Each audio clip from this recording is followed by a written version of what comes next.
Kitchen, ದಕ್ಷಿಣ ಭಾರತದ ಸಾಂಪ್ರದಾಯಿಕ ಅಡುಗೆಗಾಗಿ ಬನ್ನಿ ಅಡುಗೆ ಕಲಿಯೋಣ.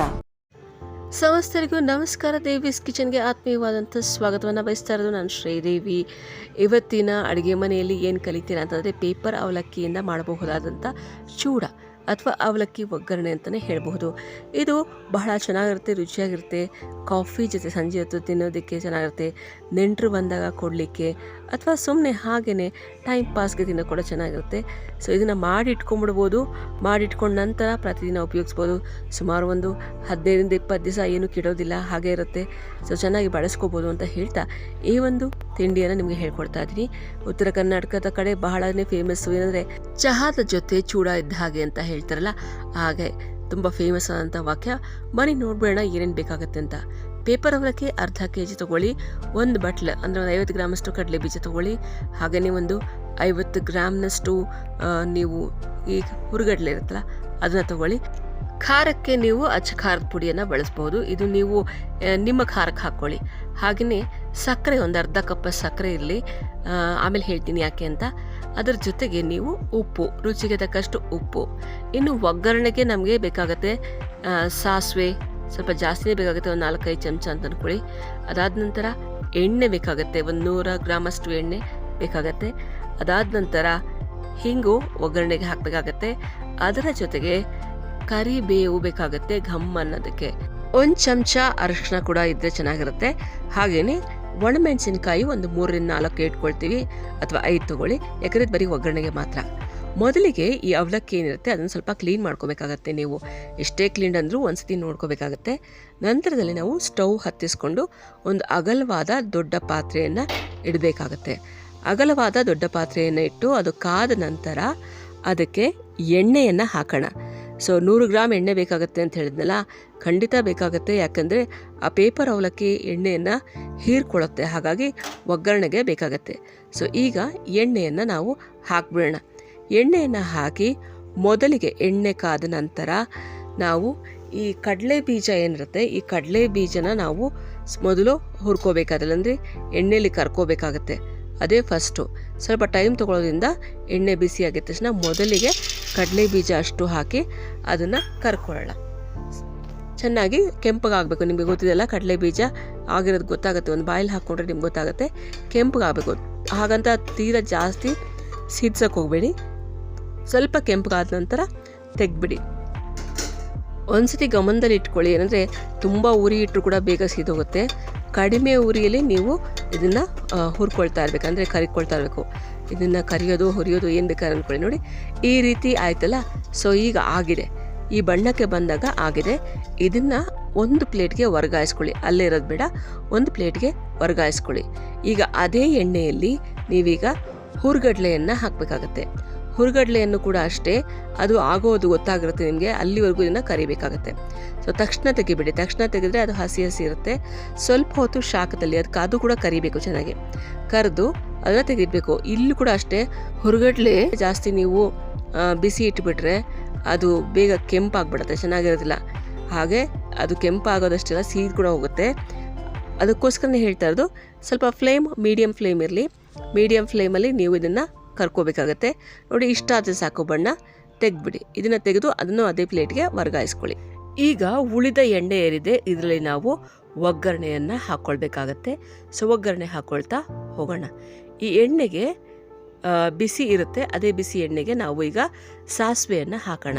ಸೊ ನಾವು ತೆಗೆದಿಟ್ಕೊಂಡಿದ್ವಲ್ಲ, ನಾ ಹೇಳಿದ ಒಂದು 4-5 ಚಮಚ ಬೇಕಾಗುತ್ತೆ ಅಂತ, ಸಣ್ಣ ಚಮಚೆಯಲ್ಲಿ. ಸೊ ಸಾಸಿವೆಯನ್ನು ಹಾಕೋಣ. ಅದು ಚಿಟಾಪಟ ಚಿಟಾಪಟ ಅನ್ನೋದಕ್ಕೆ ಶುರುವಾಗುತ್ತೆ.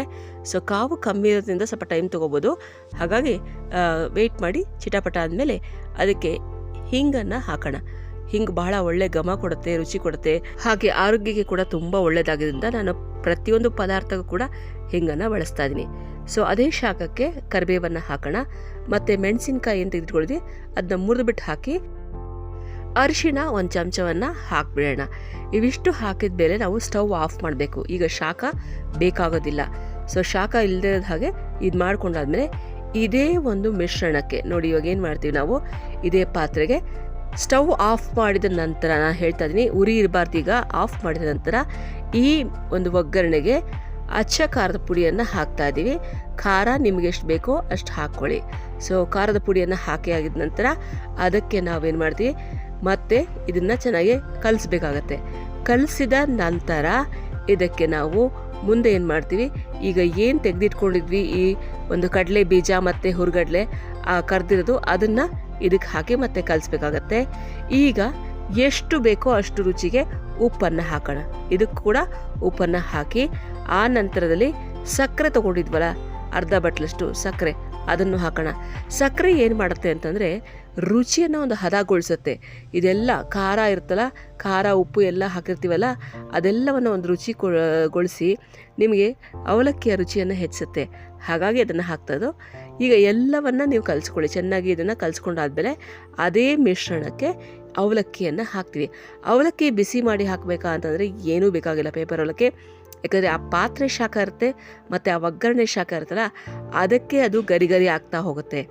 ನೀವೀಗ ಇದನ್ನು ಚೆನ್ನಾಗಿ ಕಲಿಸ್ಬೇಕಾಗತ್ತೆ. ತುಂಬ ಟೈಮ್ ತೊಗೊಳತ್ತಿದ್ದು ಕಲಿಸೋದಕ್ಕೆ, ಚಕ ಅಂತ ಮಾಡೋಕ್ಕೆ ಬರಲ್ಲ, ಎಲ್ಲದಕ್ಕೂ ಖಾರ ಹತ್ಕೋಬೇಕಲ್ಲ. ಮೊದಲಿಗೆ ಬಿಸಿ ಇರುವಾಗ ನೀವು ಆ ಒಂದು ಜಾಲರಿಯಲ್ಲಿ ಕಲಿಸ್ಕೊಳ್ಳಿ. ಅದಾದ ನಂತರ ನೀವು ಕೈಯಲ್ಲೇ ಇದನ್ನು ಮಿಕ್ಸ್ ಮಾಡಬೇಕಾಗತ್ತೆ. ಹದವಾಗಿ ಎಲ್ಲದಕ್ಕೂ ಖಾರ ಹಚ್ಕೋಬೇಕು. ಉಪ್ಪು ಖಾರ ಸರಿಯಾಗಿರಬೇಕು, ಬೆರೆಸಬೇಕು ಅಂತಂದರೆ ಖಂಡಿತ ಕೈಯಲ್ಲೇ ನೀವು ಕಲಿಸ್ಬೇಕಾಗತ್ತೆ.